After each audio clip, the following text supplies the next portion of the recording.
Hi, this is Sean. So today's video is going to be about the Apple Watch, which I've just bought, the Apple Watch SE, which is the cheaper version of the Apple Watch.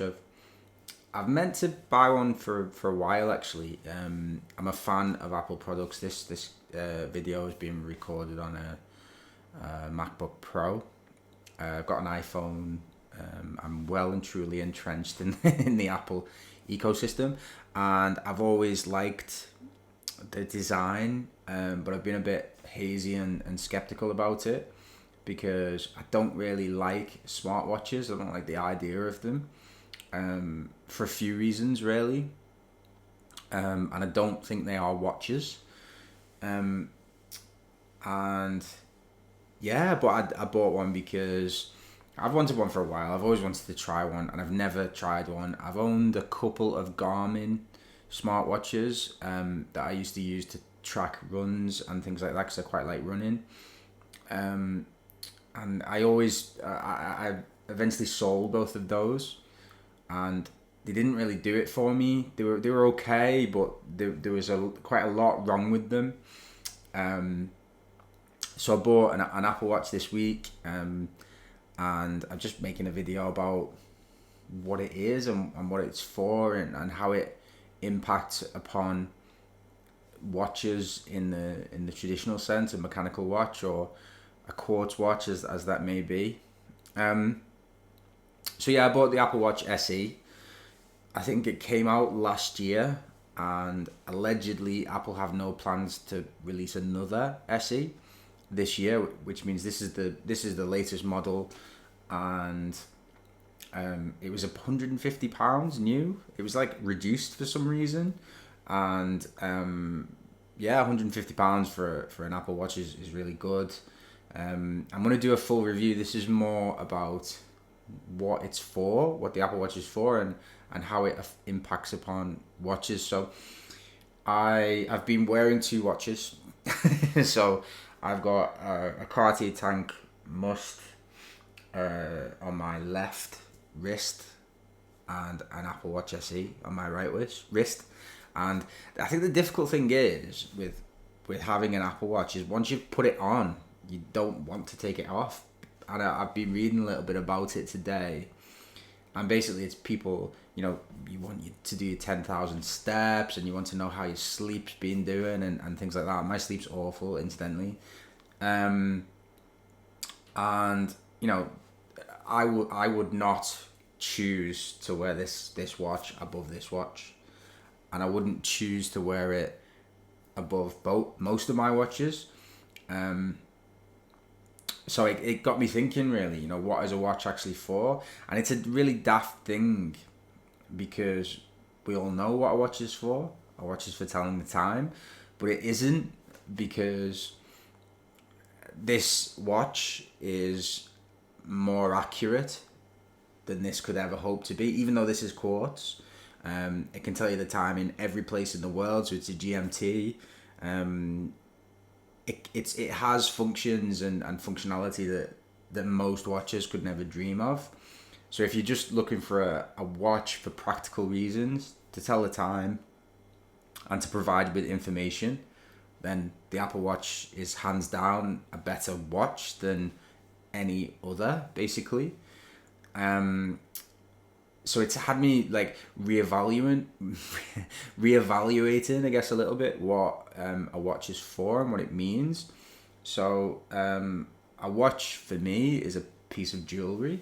I do use a watch to tell the time, and I still, even though I'm wearing these two watches, I still would look at my left wrist to tell the time.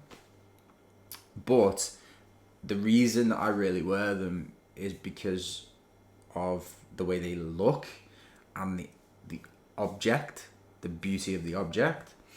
So this watch is it's a quartz Cartier Tank, and I love wearing it. And when I wear it, it makes me feel like it's good. It makes me feel stylish, and yeah. Whereas this doesn't really. Even though the Apple Watch is an extremely well designed item. It's the only smartwatch I've ever thought is quite handsome in and of itself. I prefer the kind of this kind of look rather than this kind of look, but I can completely see why people get attracted to these watches because, you know, Apple do a really good job of designing products that are, I don't know whether I call them beautiful, but they are aesthetically pleasing, and they work extremely well. And I didn't obviously I knew that, you know, some people wear two watches, but I didn't know it was a thing until today. And by two watches, I mean specifically an Apple Watch and a non Apple Watch, a normal watch, a mechanical watch, if you like.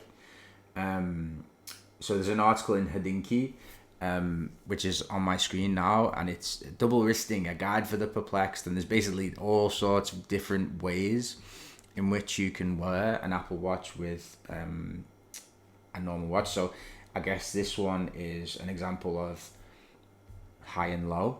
You know, I'm wearing a quite an expensive, quite a beautiful watch. I mean, it is steel, and the example of Jack Forster identified is gold, and then you've got the technological kind of watch. I kind of like the fact that obviously the newer Apple Watches have got the always on screen, and I don't mind that it's not on all the time actually, because it's not, I'm not using it all the time. And you can also swim with the Apple Watch apparently, which is really crazy because even dive watches are to a certain extent being made redundant, particularly with the advent of the Apple Watch Ultra. So I think totally an Apple Watch is something that a normal kind of watch enthusiast can have as part of their life and as part of their rotation. I am probably going to do this because Apple Watches for me don't do it for me as my only watch, but the functionality of it is kind of undeniable. And there are some caveats to that because it does feel like you kind of tapped into the mainframe when you're wearing an Apple Watch, because you know immediately if someone's messaged you. Not that people message me and things like that. So that's a kind of problem in a sense, and it becomes like you're more entrenched into the messaging and those sorts of things. So if you want to go off the grid, do not get an Apple Watch. But in terms of, you know, tracking your sleep and your heart rate and all that sort of stuff, and, you know, using for going on runs, and you don't have to take your phone, which is really useful because phones nowadays are really big, and if you're going out on a run and you want to put your phone in your shorts pocket, it's a pain. First world problem, obviously, but, you know, most of these problems are first world problems. And you know, I do think, I just show the camera this watch. I've got a Snoopy screensaver. It's just really cool, and I really would recommend, if you're gonna go for a smartwatch, get an Apple Watch, because they are really good products, and they're really well made, really well designed, and they really, really work. So yeah, tell me what you think about Apple Watches. I'm gonna do a full review, and the double wristing thing. You know, I half think that people are gonna think I'm insane wearing two watches, but apparently it's a thing, and, you know, it's not uncomfortable or anything like that. And yeah, tell me what you think. Thanks very much for watching. Bye bye.